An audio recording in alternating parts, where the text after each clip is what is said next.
Hi, I'm Stuart J. Pearlman, and I want to welcome you to Stuart J's Lens, the tales of small business in McKinney. I hope you enjoyed today's tale. It comes straight from small business in McKinney.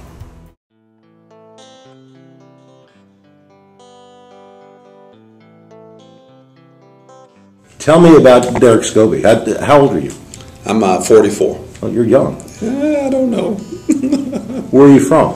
From Oklahoma City, Oklahoma. Born and raised right there. Grew up in what's called the east side of Oklahoma City, very similar to the east side here in McKinney. You know, they kind of say that, you know, you get here to Texas as soon as possible, as quickly as you can.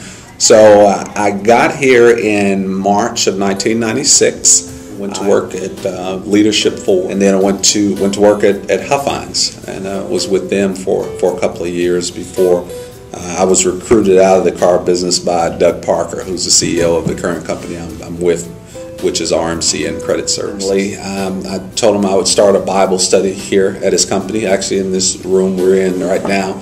Started the Bible study. After about 5 or 6 months, he continued to tell me about him wanting to change the culture of his company and kind of go in another direction. So after about 5 or 6 months of the Bible study here, and then I finally I relented and I came to work for him, and it's really been the greatest thing. It really has been. One of the sales consultants here, they jokingly say it, but I think they're serious at the same time, and they often say, you know what, you really pastor here as well. I mean, I had a guy that was in a crisis this morning when he came in, and I had to sit down and share with him and kind of walk him through some things.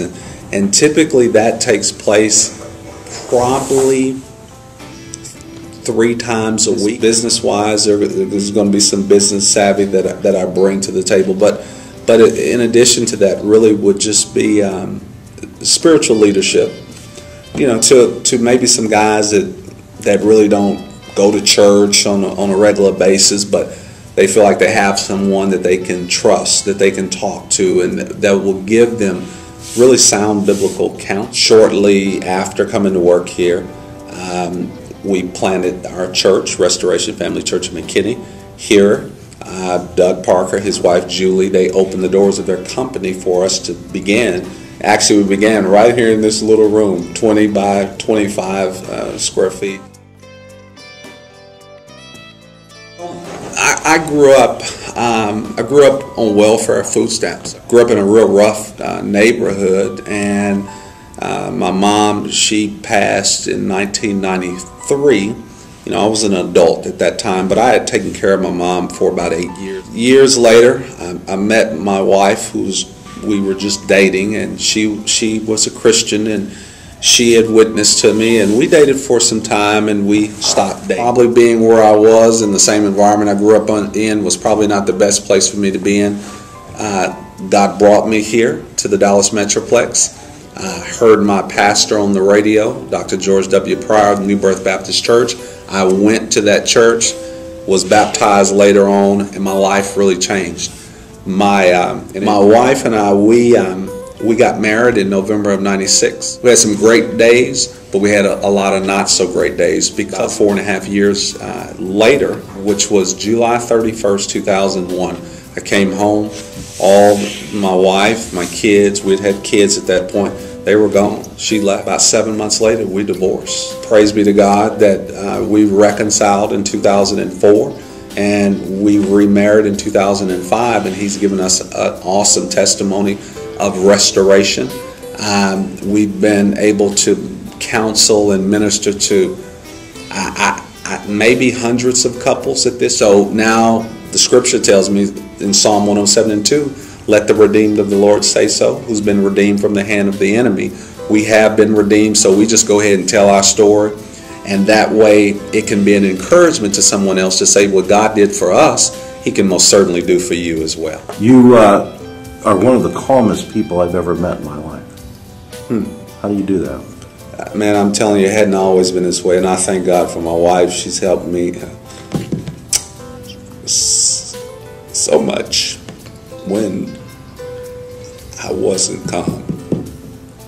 And that was the reason that we divorced, is I would get very upset just about anything. And she was not that type of person. So she's helped me with that. That I've been able to lead our church in a partnership with First Baptist Church in McKinney. March 11th, we will begin meeting as an independent, autonomous church body in their theater, again focusing on cultural diversity. Right now, we have a little over 80 people on our church roll.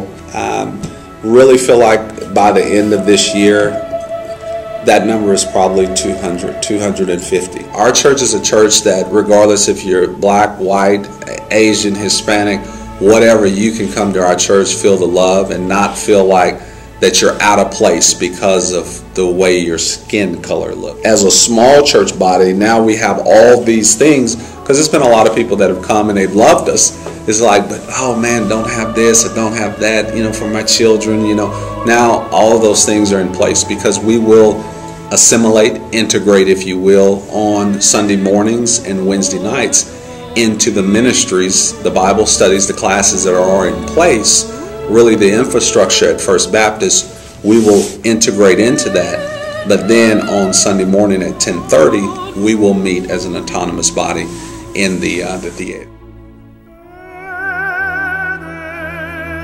My pastor, Dr. George Pryor, said that the pulpit is actually, it's not a throne to reign from, but it's an altar to serve from.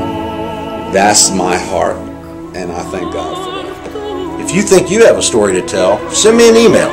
But I have to tell you up front, it better be good.